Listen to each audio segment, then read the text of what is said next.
आगामी धार्मिक आयोजनों में शांति व्यवस्था कायम रहे, इस उद्देश्य से अजमेर जिले धारा 144 लागू की गई है। इसे लेकर प्रशासन पर कई सवाल खड़े किए जा रहे थे और इसे हिंदू विरोधी बताया जा रहा था, जिसके बाद जिला कलेक्टर अंशदीप ने प्रेस कॉन्फ्रेंस कर धारा 144 को लेकर जानकारी साझा की और बताया कि इस दौरान न तो किसी रैली पर पाबंदी लगाई गई है और न ही किसी आयोजन को रोका गया है, लेकिन इन रैली और धार्मिक आयोजन के बीच किसी तरह की समस्या पैदा न हो और सुरक्षा व्यवस्था के साथ ही शांति व्यवस्था कायम रहे, इसे लेकर एहतियातन धारा 144 को लागू किया गया है। प्रशासन के दिशा निर्देशों के अनुरूप धार्मिक आयोजनों को लेकर स्पष्ट किया गया है कि किसी भी तरह के धार्मिक आयोजन प्रशासन की अनुमति के बाद ही आयोजित किए जा सकेंगे। इस दौरान आयोजकों की पहचान हो और उन्हें सुरक्षा व शांति व्यवस्था बनाए रखने के लिए पाबंद भी किया जा सके। इस उद्देश्य से ऐसे आयोजनों की अनुमति एडीएम सिटी उपखंड मजिस्ट्रेट के द्वारा लेने अनिवार्य होगी।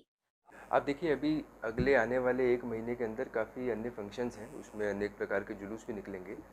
पिछले कुछ समय से जो लॉ एंड ऑर्डर की स्थिति को देखते हुए ये कॉन्शियस डिसीजन लिया गया है कि हमारे जुलूस के अंदर नॉर्मल जुलूस, अजमेर बड़ा शांतिप्रिय शहर भी है, ज़िला भी है, परंतु कुछ ऐसे एलिमेंट्स होते हैं जो जुलूस के अंदर माहौल ख़राब करने का कार्य करते हैं।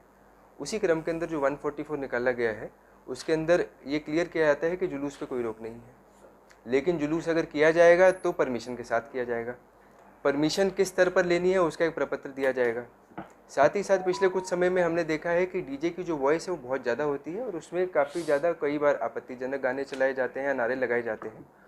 तो कोई भी डीजे है उसके ऊपर पूर्ण रूप से रोक है यदि वो परमिशन नहीं लेता है। तो जब भी कोई आयोजक अपनी परमिशन लेने जाएगा तो परमिशन लेने के लिए अपना कौन डीजे चला रहा है, क्या उसका कंटेंट है और कहाँ उसका लाइसेंस है, अगर वो देता है तो परमिशन सक्षम अधिकारी दिलवा सकेंगे, जिसके इसके अंदर हमारे एसडीएम साहिबान या फिर थाने के स्तर पर होगा।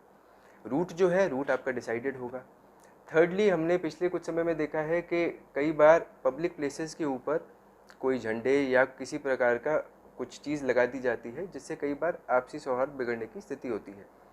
उसको रोकने के लिए भी एक defacement of public property act है, उसके कंप्लायंस कराने के लिए वो पॉइंट भी हमने ऐड करवाया है कि किसी प्रकार का सार्वजनिक स्थल है जिसके अंदर आपकी गवर्नमेंट बिल्डिंग्स हो सकती है, जिसके अंदर आपके चौराहे हो सकते हैं, टेलीफोन पोल्स हो सकते हैं, उनके ऊपर बिना अनुमति के आप ना झंडा लगाएंगे ना आप कोई और चीज़ लगाएंगे। अगर आप अनुमति लेते हैं तो आप करा सकते हैं। एक इवेंट अभी पिछले समय में ये भी सामने आया था कि बिना पूछे किसी जगह किसी दूसरे घर पे लगा दिया गया। उसको भी रोकने के लिए अगर आपको किसी घर पे लगाना है झंडा या कुछ और लगाना है तो आप उसकी परमिशन लेके अगर करते हैं तो कोई आपत्ति नहीं है, परंतु बिना परमिशन के आप नहीं लगा सकते। तो मूल उद्देश्य यही है, किसी प्रकार के जुलूस को रोकने का उद्देश्य नहीं है।